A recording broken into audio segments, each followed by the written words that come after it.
Hey everyone, and welcome. Today we're diving into a really huge shift in how we think about learning. We're talking about moving from just being a consumer of knowledge to becoming a creator of it.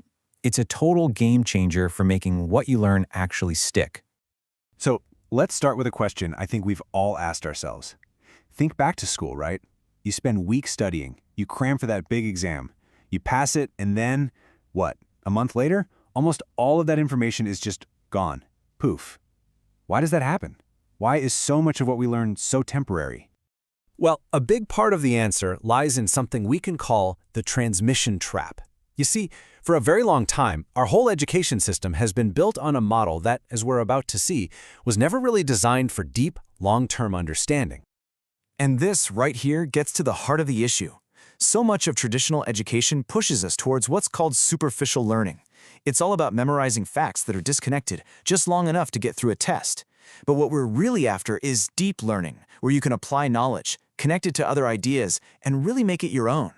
That is the fundamental difference between knowledge that fades away and knowledge that actually lasts a lifetime.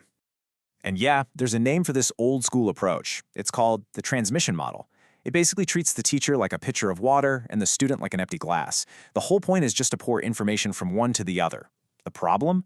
This leads to what researchers call inert knowledge. These are facts that, you might have in your head, but you can't actually use them to solve a new problem. They just sit there. Okay, so if the transmission model is the trap, how do we get out of it? Well, it all starts with a little spark, the spark of critical thinking. And this isn't just about learning a new skill, it's about fundamentally changing how we see the world and our place in it. The philosopher Immanuel Kant actually gave us the keys to this centuries ago with these three incredibly powerful questions. He asked, what can I know? What should I do? And what can I expect? Do you see the shift there? The focus is no longer on waiting for someone to give you the answers. It's about asking the most fundamental questions yourself. That is the beating heart of critical thinking.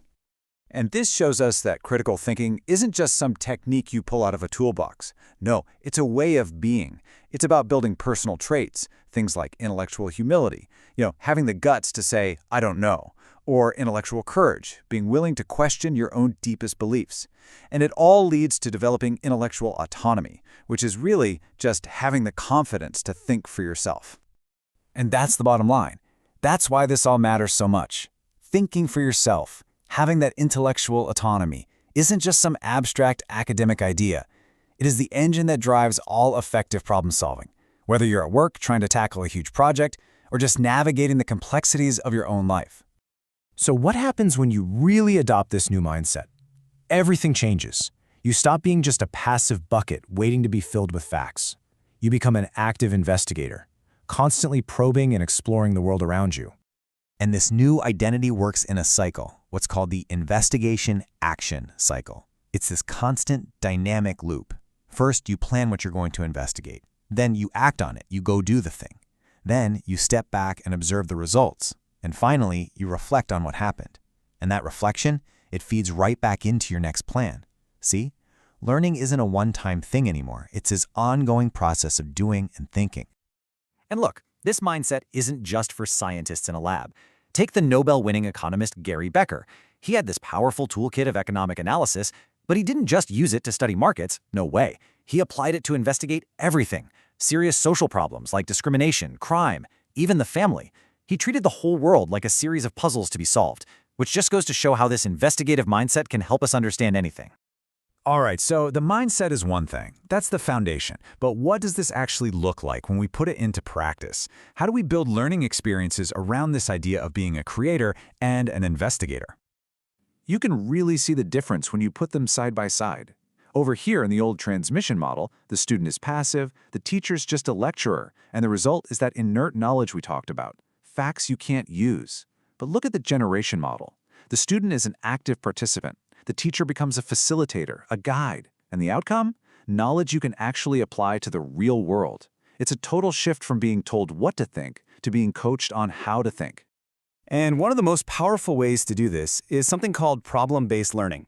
This completely flips the script. Instead of learning a ton of theory and then maybe solving a neat little problem at the end, you start with the problem. A complex, messy, real-world problem comes first, and the entire learning process is driven by your attempt to solve it. So where is all this heading? What does this mean for the future? Well, technology is playing a massive role here. It's the key that's unlocking this new approach for everyone, completely reshaping how we create and share knowledge. Now, this is a really important distinction, especially now. Many of us went through what's called emergency remote teaching, and that was basically just taking a normal lecture and putting it on Zoom. It's using new tech to do the same old thing. But true online learning? That's different. That's using technology to build brand new learning ecosystems, collaborative spaces designed from the ground up to help people work together and actively generate new knowledge. It's a whole different world. When you boil it all down, this entire shift is about one powerful idea. Learning is not consumption, it is creation. It's not about how much information you can cram into your head, it's about what you can build with that information. So that leaves us with the only question that really matters. If learning is an act of creation, what will you create?